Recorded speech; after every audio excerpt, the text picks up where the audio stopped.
the senators and to Governor George C. Wallace, in whose hands... As Executive Director of the Alabama Council for School Administration and Supervision, I am becoming increasingly concerned about the greedy appetite of the Alabama Education Association for power and a compulsive desire to control every facet of public education. Their power-hungry leadership seeks control over salaries, working conditions, qualifications of teachers and other support personnel, retirement, and other benefits of all school staff members.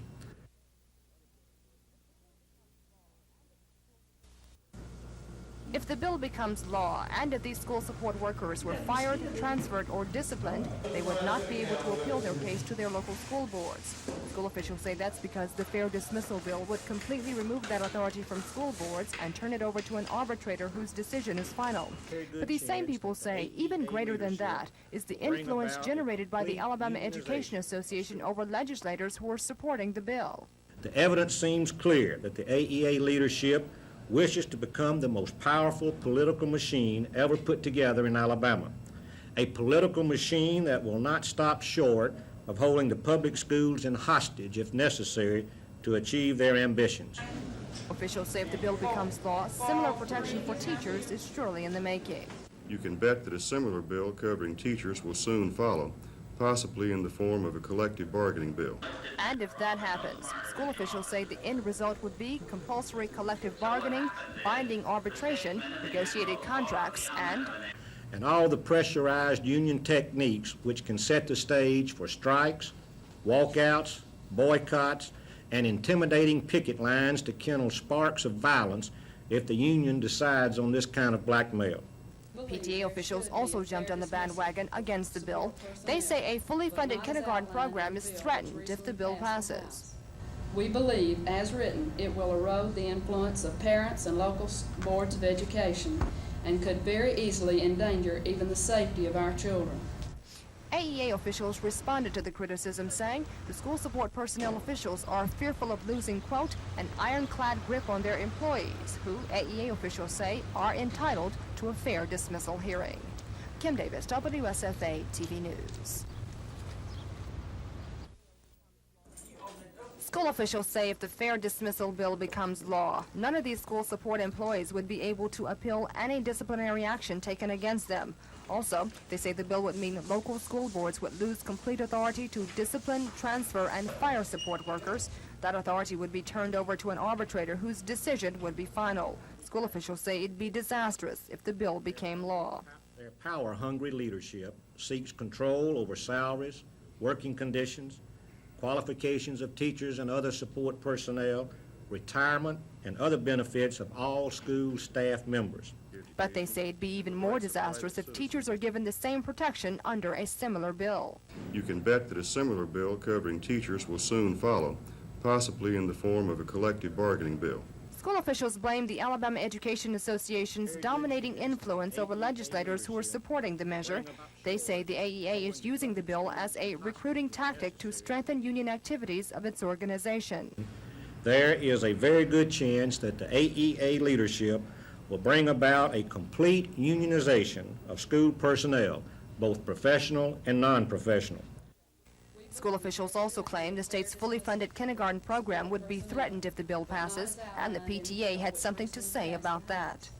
We believe, as written, it will erode the influence of parents and local boards of education and could very easily endanger even the safety of our children.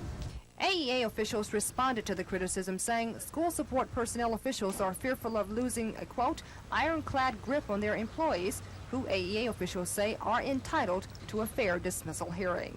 Kim Davis, WSFA TV News.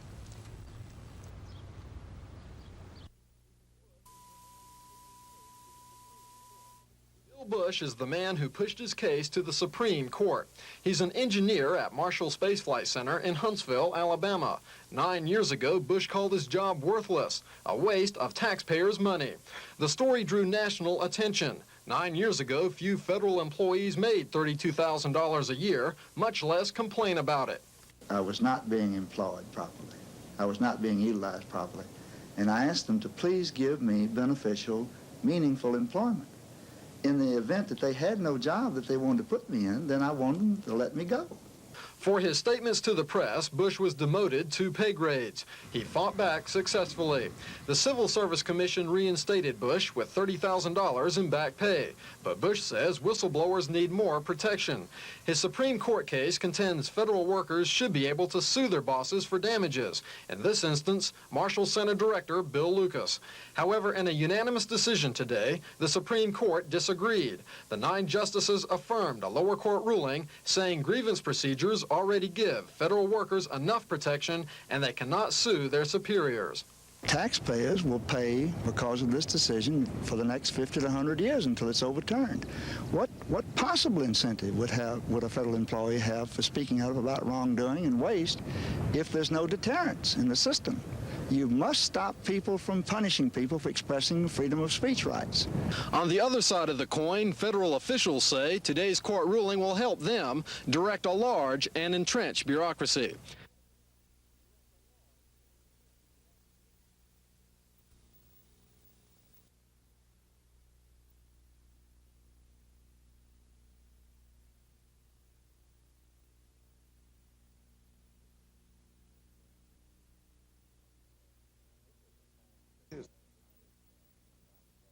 This is the time that Congress is trying to pass some farm legislation. And this gives our farmers, some of our farmers, the opportunity to go and talk firsthand with the members of the Department of Agriculture and, of course, the members of the Senate and House from Alabama and express their views as to what do they want and what is their needs and what are their problems in agriculture that they could discuss firsthand with their congressmen.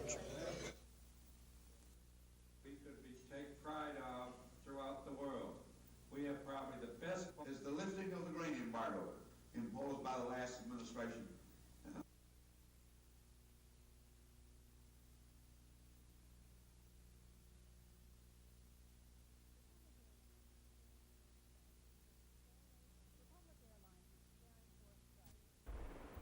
Republic Airlines is preparing for a strike, set for 12:01 Wednesday morning. Mechanics, cleaners, and stock clerks decided on the walkout yesterday when they rejected an airline contract offer.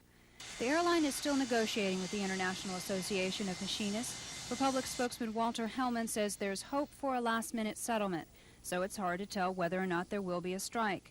If there is, Republic's passengers in Montgomery might not even notice, because Hellman says Republic will be able to keep flying in and out of the city on schedule. However, it's a different story in Dothan. If the mechanics walk off the job, Republic will cut off all its service to that city. Republic now flies in and out of Dothan 5 times a day. Hellman says the airline will have to concentrate its resources in bigger cities to handle the strike. This strike by the Machinist Union would be the first in Republic's corporate history. Susan Silvernail, WSFA TV News. I'm glad they're looking at this issue. We need to limit it, there's no question, but that almost a third of the cases filed on the civil side in the federal district courts of Alabama are these prisoner cases, and over 95% of them are harassing and frivolous lawsuits. When you have a system in which complete power and discretion is vested in the prison guard, there are naturally going to be a lot of complaints. And without doing away with the Constitution, it's very difficult to say what you can do. One thing that the state might try is to set up some sort of an internal committee composed both of inmates and system people to try to deal with the less serious complaints. Now, I'm not talking about suits that have been filed, but complaints that people have to try to keep people from finding it necessary to go to the courts to get themselves heard. Well, I hope Congress will pass some laws that will restrict the ability of the inmate to get into the federal court system.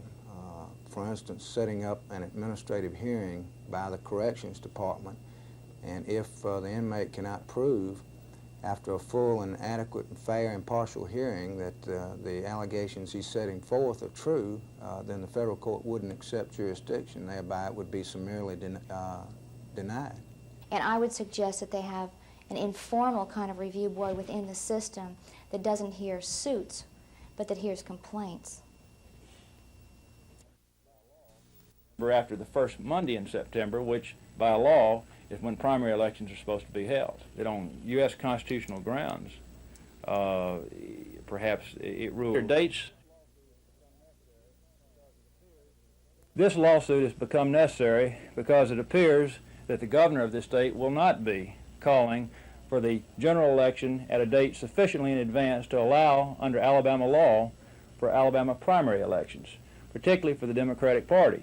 And, well, it appears that instead the State Democratic Executive Committee will be choosing each and every one of the Democratic nominees for each and every Alabama Senate and House seat.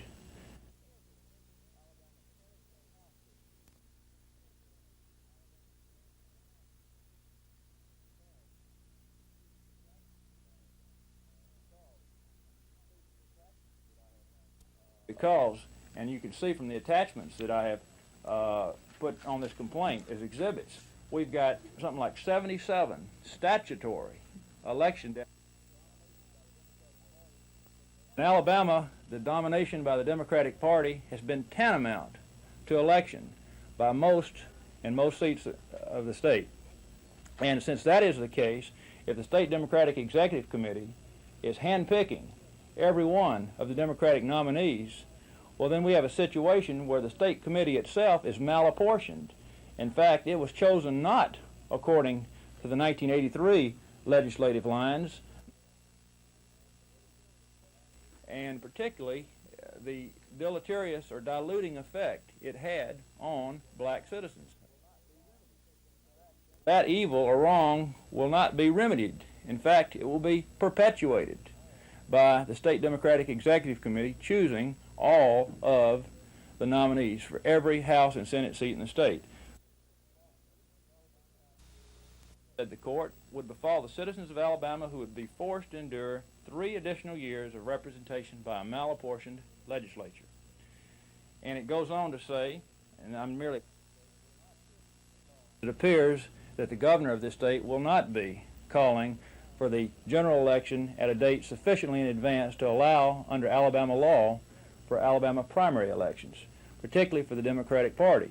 And, well, it appears that instead the State Democratic Executive Committee will be choosing each and every one of the Democratic nominees for each and every Alabama Senate and House seat.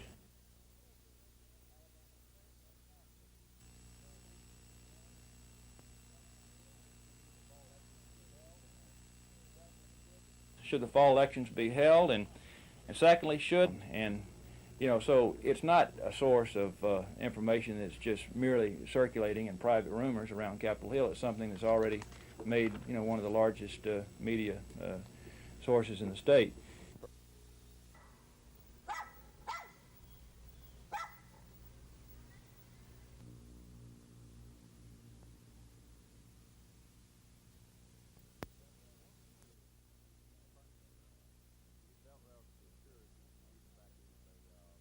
We felt relatively sure, due to the fact that it was a dispute between he and his girlfriend, that we could talk him out of the gun and everything would be under control. He was out here a little over an hour, and he talked with his mother during that time, and he talked with his girlfriend and several members of the police department, laid the weapon down at several points and walked over to the fence there. And shortly after his last conversation with his girlfriend, he walked back over to the tombstone there and picked up the weapon and fired one shot at point-blank range into his throat.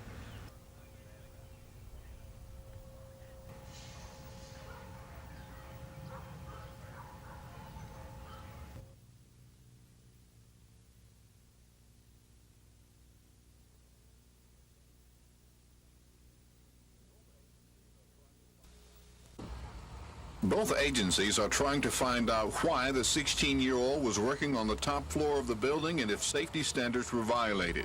Labor Department investigators started their probe today. You came in and asked questions about this fatality and brought to our attention that the possibility that the minor who was killed on the construction site at AUM was under 18 years old. We initiated an investigation into the matter to determine if he was in fact under 18 and to determine if he was performing a hazardous occupation that would be a violation of the child labor provisions of the Fair Labor Standards Act. OSHA spokesman John Langford told TV 12 News today his agency's investigation will be completed by the end of this week. He would comment no further. But knowledgeable sources say OSHA inspectors want to know if Joey Miller was engaged in a hazardous job, which would be a violation of the law since he was underage. Sources say Miller was cleaning brick while on a ladder and was reportedly repositioning the ladder when the accident occurred. Federal officials say if safety violations on this job site contributed to the death of the Georgia teenager, the company responsible for those violations could be fined $1,000. This is Norman Lumpkin, WSFA TV News reporting. Mr. Speaker, I call for ayes and noes. What first just make it right? Mr. Speaker,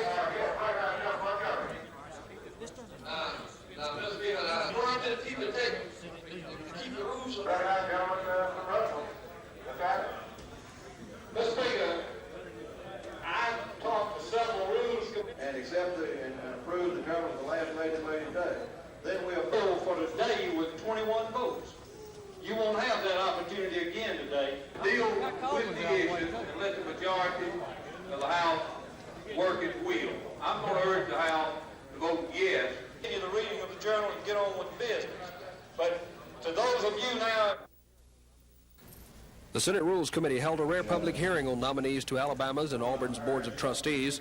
A long list of witnesses showed up in support of the 7 new board members for the University of Alabama. Special constitutional provisions allow the existing board to pick its own members, but the Senate must confirm them.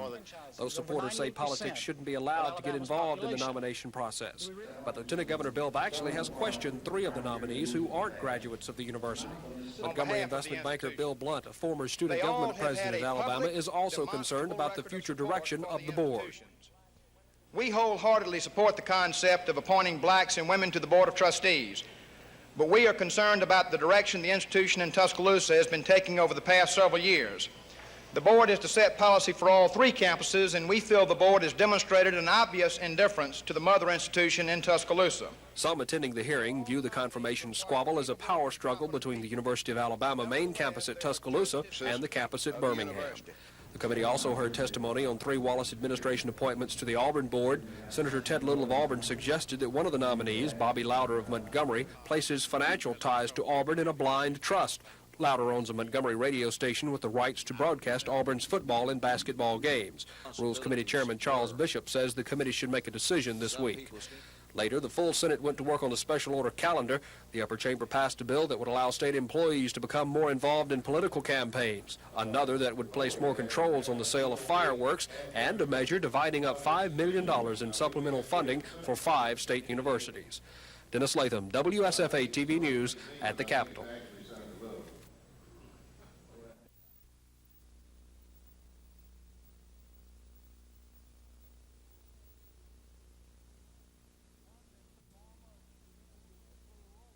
One, that the farmer who needs a deferral or who needs a deferral of his payments, that he had to prove 3 criteria. One, that he had used standard farming practices, that the cause of his plight was beyond his control, that being from droughts or from embargo policies or other things that would have caused it to be beyond his control.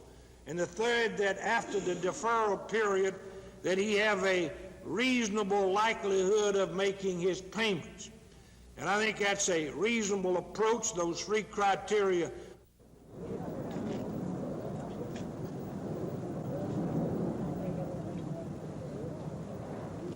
We must ask ourselves, shall we legislate farmers' income or rely on the real world of the marketplace?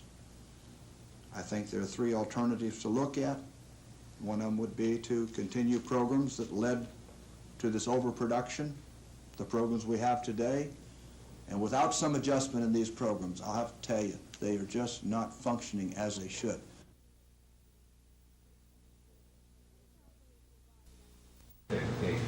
The City Council is divided on how to proceed after last week's federal court decision. The court found the council's redistricting plan unacceptable, saying Mayor Emery Fulmer deliberately tried to dilute black voting strength. Mayor Fulmer plans to appeal the decision. Councilman Donald Watkins feels this would be a waste of the taxpayers' money. But I got a serious reservation that the municipal corporation can perfect an appeal without some vote of the governing body. Councilman Joe Reed wants to go ahead and adopt new district lines to prepare for October elections. He resubmitted a plan of his own from 1981.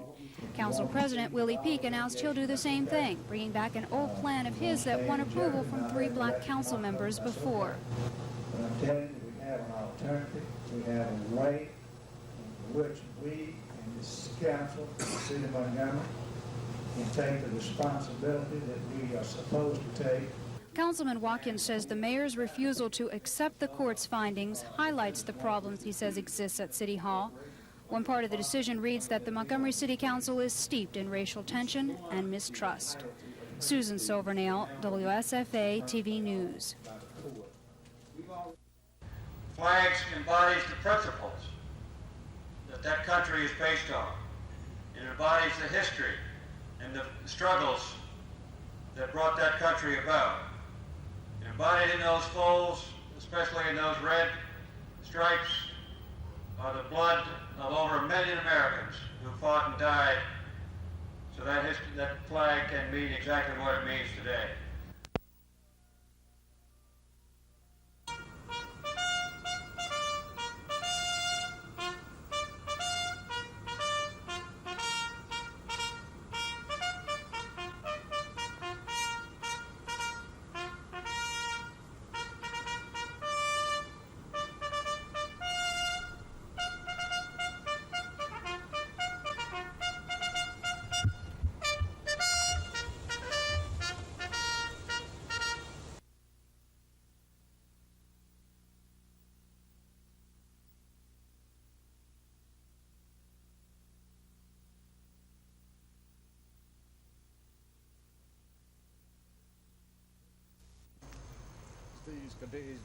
This condition of these flags is a result of a survey.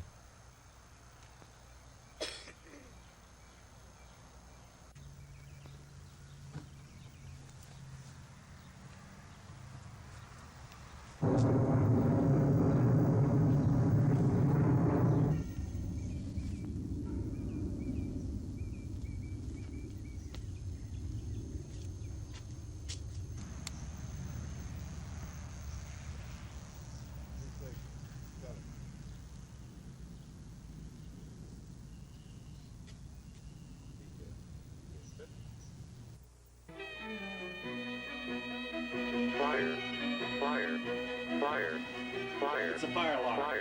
What you're hearing is a computerized voice warning this family to get out because of fire. This is what the computer looks like, a small console full of numbers and a speaker. Well, it's more or less an added device to detection systems that you already have in your house. It sort of completes it. It would call, if you're not at home or if you're unable to get to the phone, it would call the emergency number, the 911 fire department, and report the fire to them for you. It only transmits when it hears a certain signal that's emitted by the detector.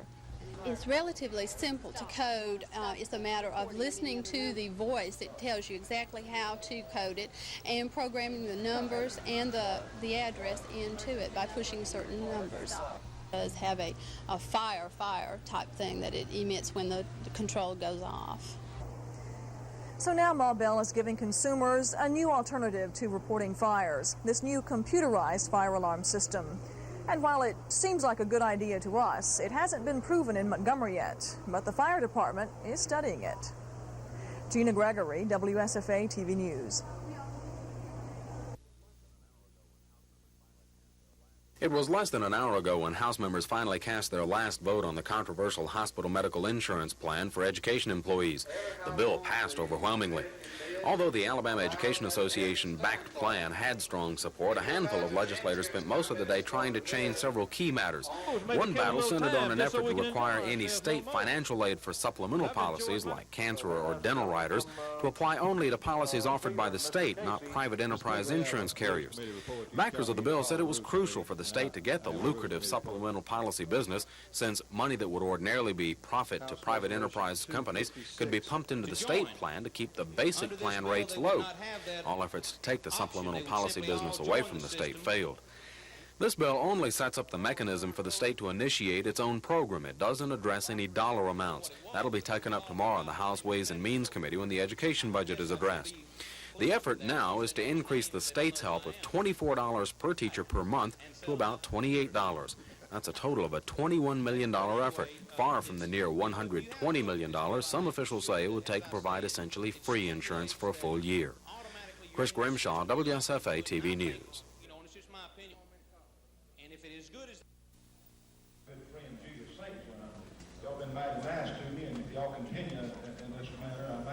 President Pro Tempore of the University of Alabama Board of Trustees. I'm from Selma. You've provided an open forum for all of us to learn more about the presidency of the junior college structure and now the university trustees. Rarely do they read articles about our state. I wouldn't underscore this system, however, inform the clients and how well it's served.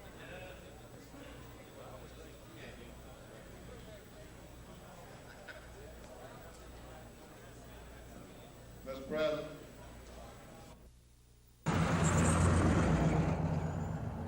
Economic integration, the idea of tearing down racial barriers by building up economic ties. It's an idea that appeals to the federal government. So much so that the government is backing meetings like this one across the country, trying to help minority businesses into the mainstream of economic America. That's a step local black community leaders have wanted for a long time, a step that some say is necessary if minority businesses are to survive. They can survive in the mom and pop stage because it doesn't require a lot of capital. It doesn't require any more than the work and sweat of those one or two people of the family who are involved. But if there's going to be any growth in minority business enterprise, then yes, it's a kind of thing where we've got to have networking, where we've got to have sharing of information, where we've got to have a meaningful dialogue going on between the majority and the minority communities.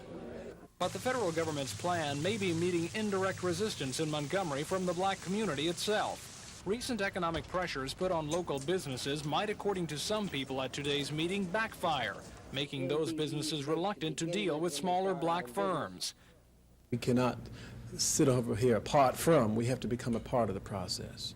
Officially, organizers of this meeting will only say they're watching the situation, but unofficially, others say there is concern that black political goals could hurt black economic progress. Tom Foreman, WSFA TV News. There was concern among some people at the Conference for Minority Business Development, concerned that recent pressures put on local businesses by the black community might backfire, making those businesses hesitant to enter deals with black firms. That could mean trouble for black businessmen, just when the federal government is trying to help minorities get into the mainstream of American economics. I think the minority business community is a subsection of a larger business community. And as a base part, or as a part of that subsection of even the smaller business community, we have to operate within that sphere. Some say minority business can't survive on a large scale without help from the established business community. But if there's going to be any growth in minority business enterprise, then yes, it's a kind of thing where we've got to have networking, where we've got to have sharing of information, where we've got to have a meaningful dialogue going on between the majority and the minority communities. However, organizers of today's conference say they're taking a wait-and-see stance about current situations in Montgomery, but they'll work to make the best of whatever it all adds up to. Tom Foreman, WSFA TV News.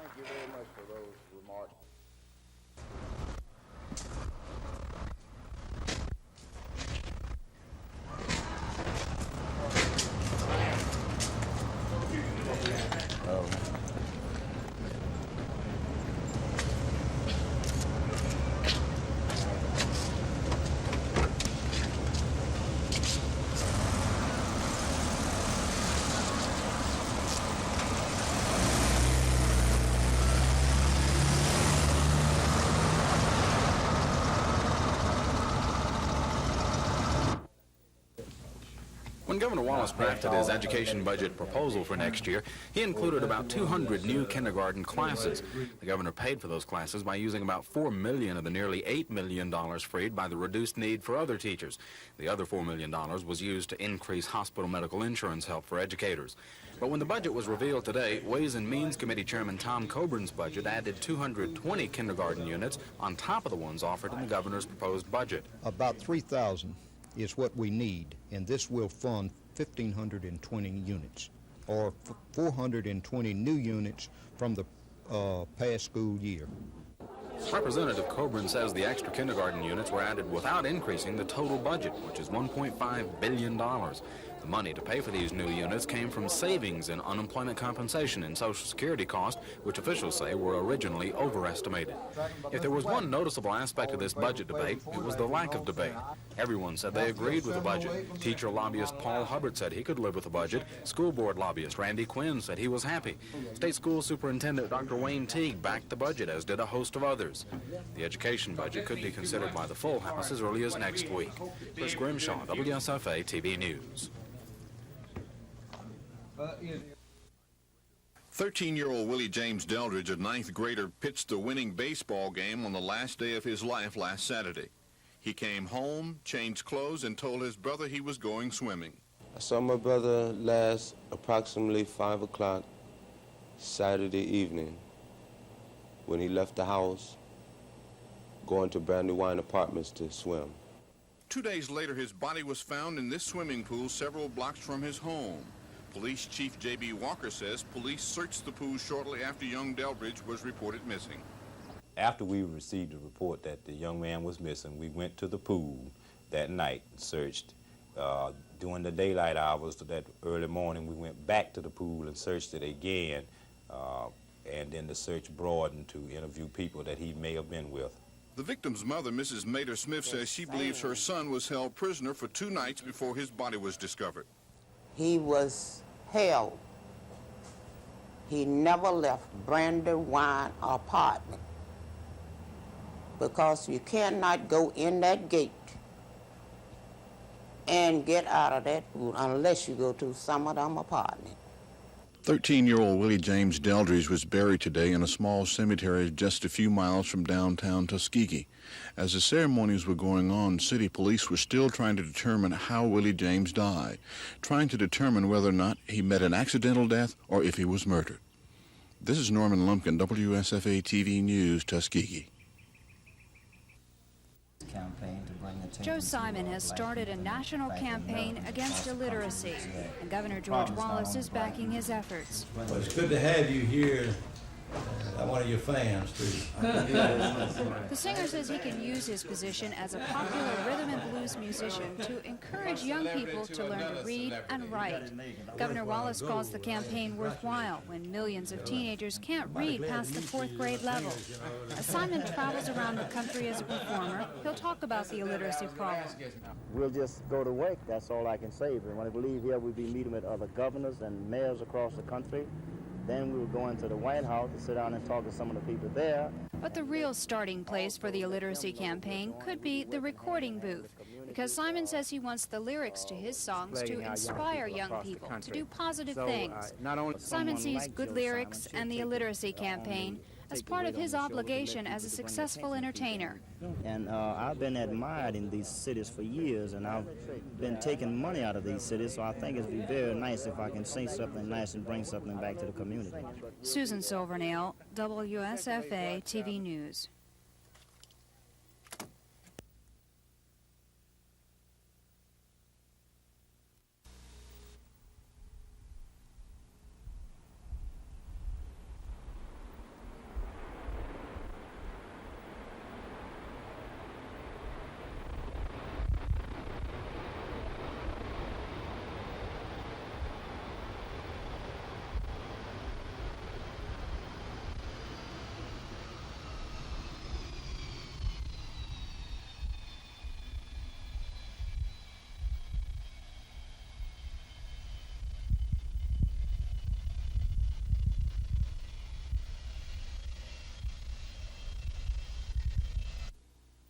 There have already been some warrants issued. They are unserved at this time on Jerry Hamilton.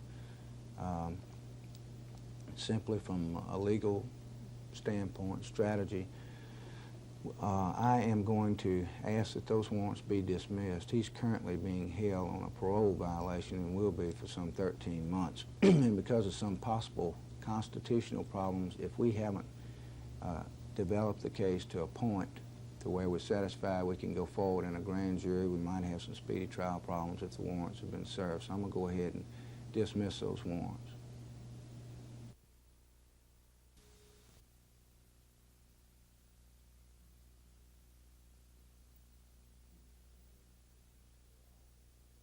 And we're all in agreement that we need to go forward at this point. Well, we're immediately going to begin a re-examination of all the evidence that have been collected by the various law enforcement agencies. We're going to fill in any possible holes or gaps that we find in what we already have been supplied.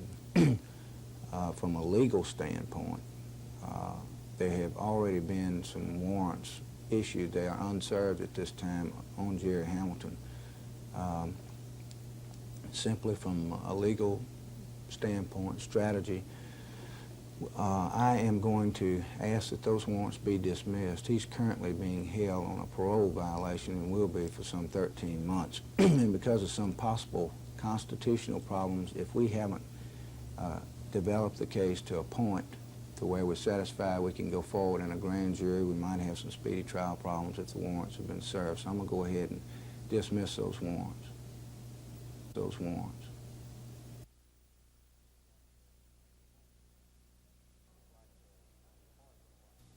This is like the forestry department.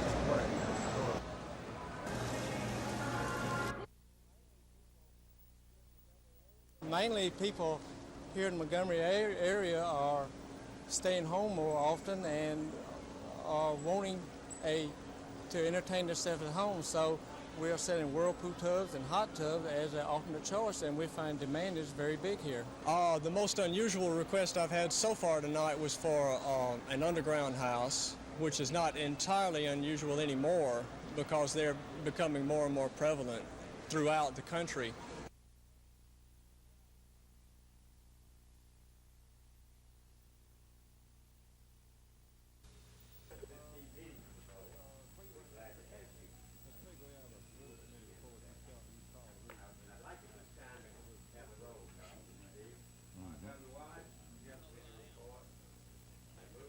Impact our economy has had on the citizens of this state.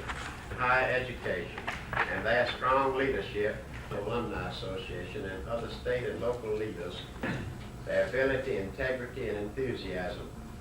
Thomas Bartlett on several occasions since he was sworn in has challenged to action and to work cooperatively with the citizens.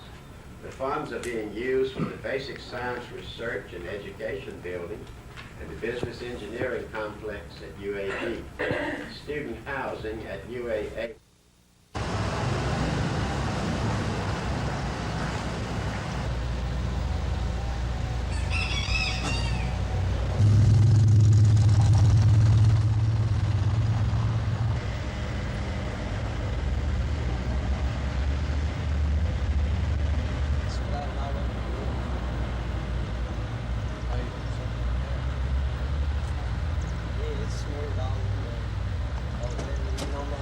See it on the window, right?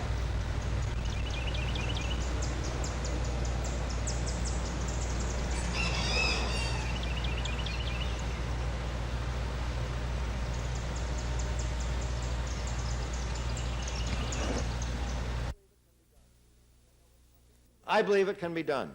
I know it must Speaking before a hastily called meeting of both houses of the legislature, Senator Cranston said there are two things he'll fight for if he gets into the White House. The first is to do all a president can do to straighten out the economy and to lead our country to full employment. Mr. Cranston's second goal, putting an end to the nuclear arms race. Do you know the figure that Ronald Reagan wants us to spend on military matters in the next 5 years? $2 trillion. $2 trillion. How can we throw all that money at the military?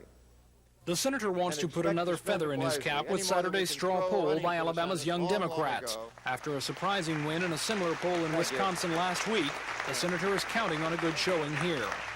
You know, whatever came to Alabama. After meeting with the legislature, Mr. Cranston went to meet with Governor George Wallace, seeking what others are also after, but no one has yet received, his endorsement. If the governor of Alabama backs someone, that will mean a great deal to that person.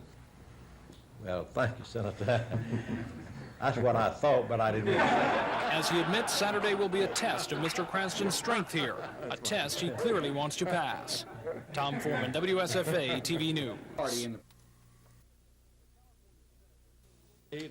The California senator came looking for what many other presidential contenders would also like in Alabama, the endorsement of Governor George Wallace. I don't know that my backing anyone would mean anything to him. I think people... But so far, the governor has held back any endorsement. If the governor of Alabama backs someone, that will mean a great deal to that person. Well, thank you, Senator. That's what I thought, but I didn't.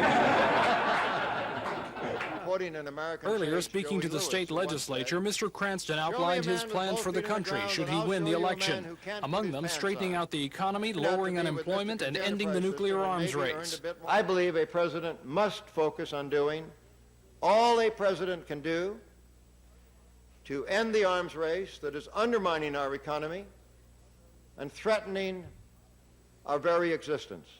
Last week, the senator had a surprising win in a Wisconsin straw vote. It's a victory he'd like to repeat here when Alabama's Young Democrats meet this weekend. Tom Foreman, WSFA TV News.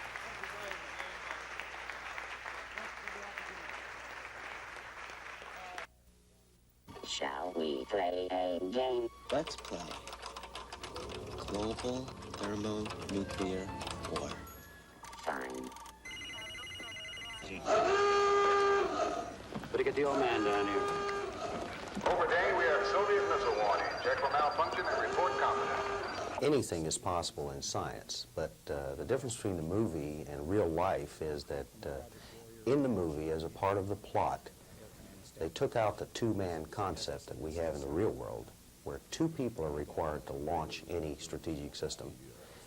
And they replaced those people by a computer. Now, I don't think that'll ever happen because we have that two-man concept precisely to avoid those kinds of accidents. While it might be technically possible to tap into a military computer, Colonel Pappas says it's nearly impossible to gain access because of security procedures. He should know. He's in charge of a team that's currently designing and equipping the world's most modern military wargaming center. In the Wargaming Center, we intend to teach people how to evaluate information in combat and how to make combat-type decisions based on that information. Groundbreaking for the Wargaming Center started this week, and the site will be officially dedicated tomorrow. For some time now, students at Maxwell have been using unclassified material as a basis for their wargame exercises. But with the new center, classified information will be fed into the computer. What we want to do is give commanders a chance to experience the stress and the types of information and learn the consequences of some of his decisions in a no-life-lost peacetime environment. Eventually, the Wargaming Center at Maxwell will be tied in with Navy and Army computers, which should improve the joint operations by the services. Don Phelps, WSFA TV News. One of the main questions education leaders haven't answered is what's going to be the passing score for the exam. Experts have devised a formula. Judgmental procedure where we have content experts, teachers in this state that teach these students are judging the difficulty of the items and judging the difficulty of the test itself and putting that together into also determining what the passing score may be. Alabama education officials are consulting with Dr. Tom Fisher, the author and director of Florida's competency testing program, which recently passed a court test of its own. The big question about Florida's exam was one of alleged discrimination. We certainly learned a lot about possible litigation that can be brought against a state testing program, since we've been in 6 separate legal challenges to the Florida program. We anticipate some court tests, but I don't think it'll be near the kind that Florida's had to suffer through because we're learning from them. While Florida surges ahead with its testing program, making some parts of it more difficult, Alabama is content to take its time. The results will be the same in both states, determining how many high school seniors can read, write, and work math problems. Education officials will be anxiously awaiting the results of the high school competency exam for a number of reasons, mainly to see how many students passed. And right now, officials are betting that a high percentage of high school students in Alabama will pass the statewide competency exam. Kim Davis, WSFA TV News in Tuscaloosa. Sir. I'm sorry. The unanimity over the state's budget swept the House today as the $471 million general fund budget was approved 83-1 after no more than 15 minutes debate. The 114-page budget now goes to the Senate. The balance of the day was spent passing more than 24 non-controversial bills, including 9 of the governor's anti-crime bills. The controversy of the day centered on Representative Tom Coburn's proposed rule change, which would require invitations to speak to the House and Senate be pre-cleared by the House Rules Committee. Mr. Coburn says too many people are being invited, and it's lessening the prestige of addressing the lawmakers. To cheapen the state of Alabama into just extending to everyone and have there. We are doing serious damage to the image of this state. We haven't done it yet, but I am just trying to see that we don't do it and we protect the integrity of those that we extend this invitation to. And Mr. Coburn strongly denied charges by Representative Alvin Holmes that the resolution was racist and a result of potential presidential candidate Jesse Jackson's recent address. Mr. Fred Horn of Birmingham told Mr. Coburn that his timing was simply bad since the Reverend Jackson was the last person to address the legislature.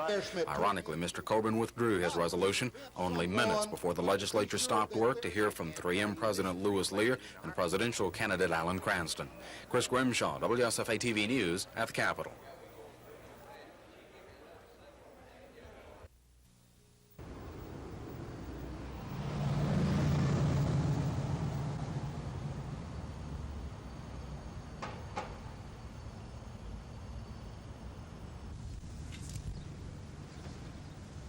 Reader, what is it that you just... That it was in the neighborhood. Oh, I think that the bank officials were very cooperative. They have, we met with them just recently, and they were very cooperative in making the change. Again, I said that many of our changes and the causes for our changes have been for fiscal reasons and the support of the community in this action.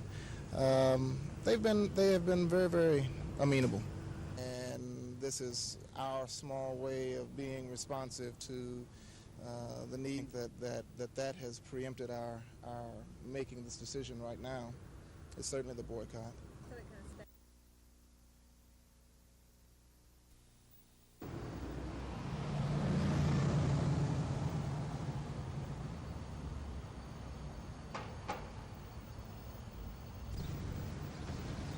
Mr. Reader, what is it that you just did this morning? Well, let me say that I think that the bank officials were very cooperative. They have, we met with them just recently, and they were very cooperative in making the change. Again, I said that many of our changes and the causes for our changes have been for fiscal reasons and the support of the community in this action. They have been very, very amenable with us in this transfer. Making sure that we get the best return.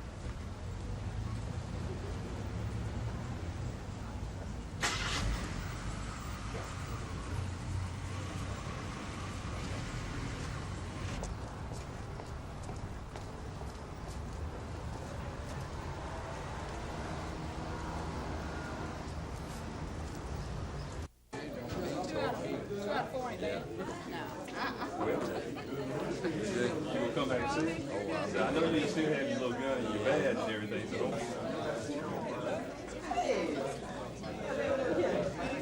I'm dressed up in a uniform. Right about that. And take it all together.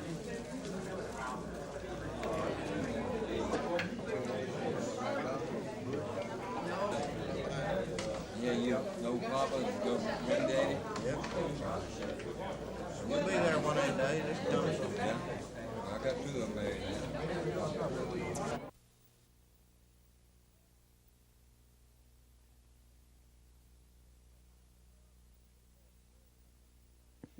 Mr. President, I think we're trying to... I have no idea. Thank you, Mr. President. Thank you. That benefits probably the richest man in the state of Alabama. And I have nothing against Mr. Winton Blunt nor the Republican Party. It's not designed. He won't put one dime in Mr. Blunt's pocket. He doesn't need us to help him make money. Take my word for it. He's done quite well without our help. This bill is designed to help little people get jobs. He's a dirty old man. Shakespeare, all them old dirty writings he put out about those, well, I'm not going to, too dirty, but whenever he teaches high school children how to kill a king, you know, I just don't, I don't go along with that. I think it's that if I call the election while they're in session, it'd be very unfair to them because they're considering some very important matters that are in the interest of the state, and for them to have to be running and be in session at the same time, I think would be very, very unfair to the incumbents. So I'm going to wait until the legislature adjourns before I call an election.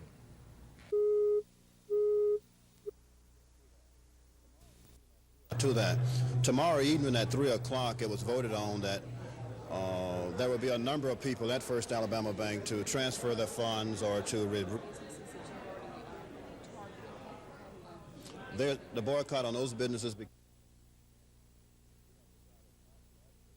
We have decided not to escalate at this particular time any further the selective buying campaign that we have targeted to various businesses. We're going to continue to boycott, however, First Alabama Bank until such time as we have the meeting and decide exactly what they are willing to do and what the issues possibly are.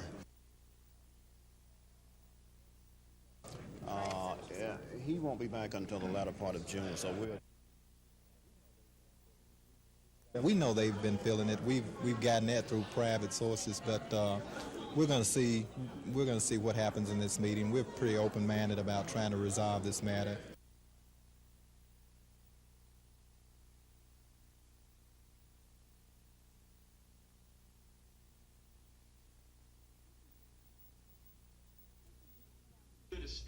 Listen to these county commissioners for a while, and before long the conversation gets around to money. Association officials will tell you several counties are on the verge of bankruptcy. Smaller counties in particular are having a tough time. So it was no small thing for them to hear from their man in Washington that funding for the revenue sharing program looks pretty good. Revenue sharing is vital. It's the lifeblood right now of county government in Alabama. County governing bodies have very little discretion in their ability to raise taxes. That coupled with the fact that their revenues are stagnant, they don't tend to increase with inflation, yet the cost of providing valuable and necessary services continues to go up. With these money problems, the news from Washington that President Reagan's new federalism initiative has met a quiet death was also well received. So don't anybody think that you have to worry too much about that being suddenly foisted upon you by the federal government. It's going nowhere. Right now, I think we're glad to let it die because there were some things that were being put into the new federalism that we weren't quite happy with. As association officials explain it, the county commissioners were afraid new federalism would only amount to more federal mandates and no more federal money. Susan Silvernail, WSFA TV News. First thing we did in isolation in the segregation cells. So the first meeting, I outlined a supervised intensive restitution program, and they hired a lot of out-of-state workers, and that's not what was promised to the people, for at least for the next 4 years. And I just appreciate your attention, I appreciate your cooperation, and Governor Wallace has instructed me today is a prime example of true cooperation. This is nothing more but a ploy to line the pockets. Now, the two prison experts are ready to leave and are ready to turn this system back over, but the lawyers aren't quite sure. And what it all boils down to was starting to cut off the bread coming to them. And I'm not afraid to say that because it's definite fact. We've done exactly what they've said to do. And on July the 1st, I'm going to hold a news conference, and I'm going to call for them to dissolve themselves and for the federal courts to turn the state prison system back over to you, the taxpayers in this state, because we deserve better than this. Commanding General of the Army Training and Doctrine Command, General William Richardson, received the colors from General McNair and presented them to General Maddox to officially mark the change of command.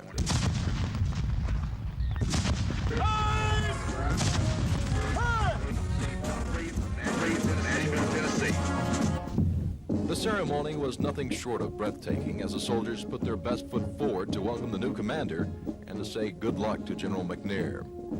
But the change of command was filled with more than pomp and circumstance. It was filled with emotions as General McNair and his family said goodbye to the friends they had developed over the past 3 years at the post and in Ozark. So today, Joanne and I will take leave of our 4 years here. But we will obviously leave much of ourselves here with you. While General Maddox may be the new commander of the Aviation Center, he's not new to the post. 24, almost 25 years ago, I sort of began here trying to earn my wings and establish myself as an aviator. General Maddox says he'll be depending on the support of the post and the community to continue the excellent reputation Fort Rucker has achieved. General McNair will serve directly under General Richardson as Deputy Chief of Staff for Combat Development. He received praise from his new boss today, as General Richardson described General McNair as a great soldier who is leaving a great legacy at Fort Rucker. Don Phelps, WSFA TV News, Fort Rucker.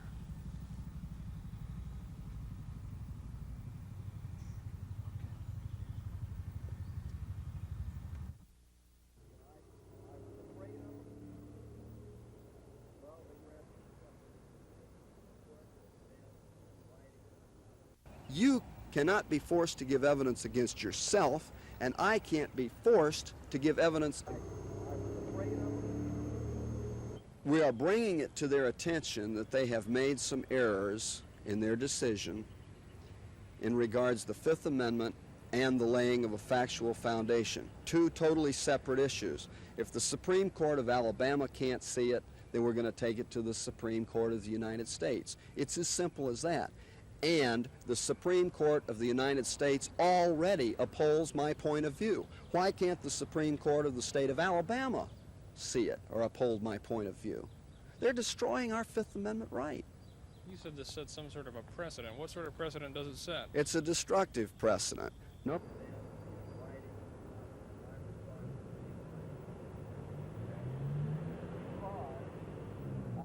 And the tax collectors ask the questions in a court, and I declined from giving any answers which could be classified as giving evidence against myself.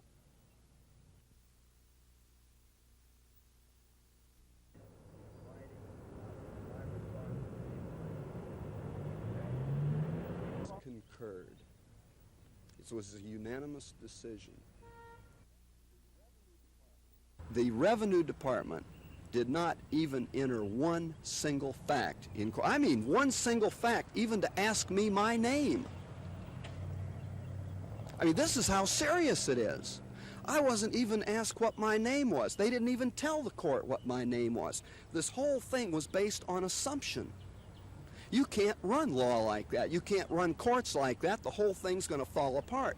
Our system of justice is going to collapse if they have decisions that issue like that. First of all,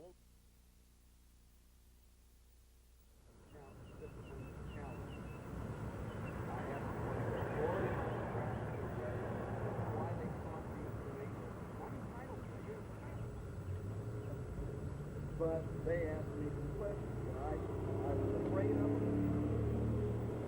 Well, Well, thank you, Paul, and I'd like to add my welcome to that of General Hodges to everybody. You know, a big project like this has a long making the decisions. You either maneuver. Get it down. You ready? Get it down there. On the handle. Way up there. You don't have enough. I got most. Well, one more. Nobody broke him over. Block in the two major missions. Put the building up for us, and of course my wife Joan. Played a major part in keeping the concept alive and selling it to the working level in the Pentagon. Dave Gray.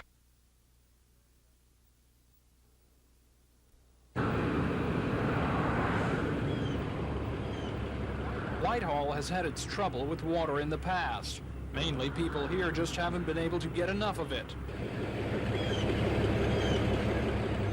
The mayor says 12 houses burned down in 1 year because the fire department didn't have access to enough water quick enough to save them. Water around here up until now has had to come from private wells. we were having a lot of problems. We were losing homes, and we got a junior high school down there where some 492 kids are drinking water with high bacteria. So, and we're looking around, we were the only and looked like the largest city without a water system. So we made efforts and put our heads together to secure water and to secure some basic needs for this community. But today, Whitehall's troubles came to an end. After years of work by the City Council and the Water Board, Whitehall dedicated its new water system.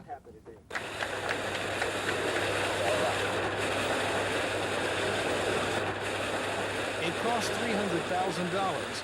The money came from the federal government, and while that may not mean much in some towns, here, it's as refreshing as a cool drink.